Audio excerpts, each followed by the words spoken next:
দূরের গাছগুলোকে দেখে এই পৃথিবী মনে হয় না। বর্ষা এমন এক ঘন কুয়াশা তৈরি করেছে জঙ্গলটাকে ঘিরে, দেখে মনে হচ্ছে অন্য কোনো গ্রহের বৃষ্টি ভেজা একটা জায়গা। যেদিকে চোখ যায় শুধু সোনাঝুরি গাছের মেলা, লম্বা লম্বা কাণ্ডের সাদা সাদা ছালের ওপর ক্ষতের মতো দাগ, একটা না একটা গাঝিমঝিম শব্দ হয়েই চলেছে। সময়টা আজ থেকে প্রায় 15 বছর আগের। বাঁকুড়া জেলার এই অংশের গ্রামগুলো বাদলা নামলে এমনই চুপচাপ নির্জীব হয়ে পড়ত। কদাচিৎ কেউ হাতে লণ্ঠন নিয়ে অতি কষ্টে বেরোলেও নিজেদের বাড়ি থেকে খুব বেশি দূরে যেত না। এমনকি এক বর্ষণমুখর সন্ধ্যায় গ্রামের একটা টিনের চালের বাড়ির দাওয়ায় বসে মনিরামের কথা শুনছিলেন সতীশবাবু। এই গ্রামে একটা বাড়ি কিনেছিলেন তিনি। বাড়িটা কিনে ভালোই করলেন বাবু। প্রায় 2.5 কাঠা জায়গা জুড়ে তৈরি করা বাড়ি, একেবারে যেন রাজমহল। তা ঠিক। জীবনলাল বাবু যখন তার এই এত বড় বাড়িটা বেচে দেবেন শুনলাম, তখন আর নিজেকে আটকাতে পারলাম না। এখন আমার বয়স এই ধরো 30।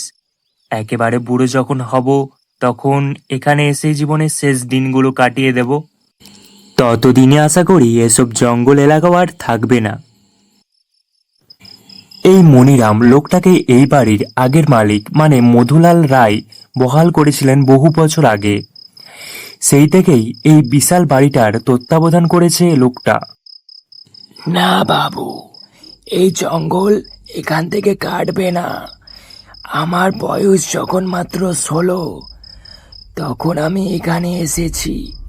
এই জঙ্গলের গাছপালা এসব ঠিক সাধারণ নয়। কি যেন একটা লুকিয়ে আছে এদের আড়ালে। দেখে এই গ্রাম আর এই আশেপাশে গ্রামের সবাই জানে এসব কথা, তাই এই জঙ্গল এরম থাকবে। হ্যাঁ, জীবনলাল বাবু বলেছিলেন বটে যে এই মানকড়া গ্রামটা সন্ধে নামলেই একেবারে নাকি শ্মশান হয়ে যায়। কিন্তু কিন্তু উনি তো বুড়ো মানুষ, ওনার কথা অতটা গুরুত্ব দিইনি আমি। গ্রামটা নিঝুম হবার পেছনে যে গ্রামের মানুষের একটা ভয় কাজ করছে, তা অবশ্য আমি জানতাম না। মনিরামের মুখে উঠোনের অপর দিকে জ্বলতে থাকা উনুন কেমন যেন একটা রহস্যময় ভাব সৃষ্টি করেছিল। ভয়, ভয় বটে, তবে অকারণে ভয় জন্মায়নি বাবু। আমি তাকে দেখেছি এই জঙ্গলের মধ্যে, এমনকি এক বর্ষার সন্ধ্যেতে আমি তাকে দেখেছি। দেখেছো মানে কাকে দেখেছো? ভূত নাকি পেতনি? কি আছে ওই জঙ্গলে? হাসবেন না বাবু, তার নাম, না, তার নাম আমি জানি না। জানলেও মুখে আনতুম না। এই মান করা লোকেরা এমন বর্ষার দিনে ভুলেও তার ভয়ে বাড়ির বাইরে বেরোয় না, বুঝলেন? সতীশবাবু স্বাভাবিক কারণে এসব বিশ্বাস করতে চাননি।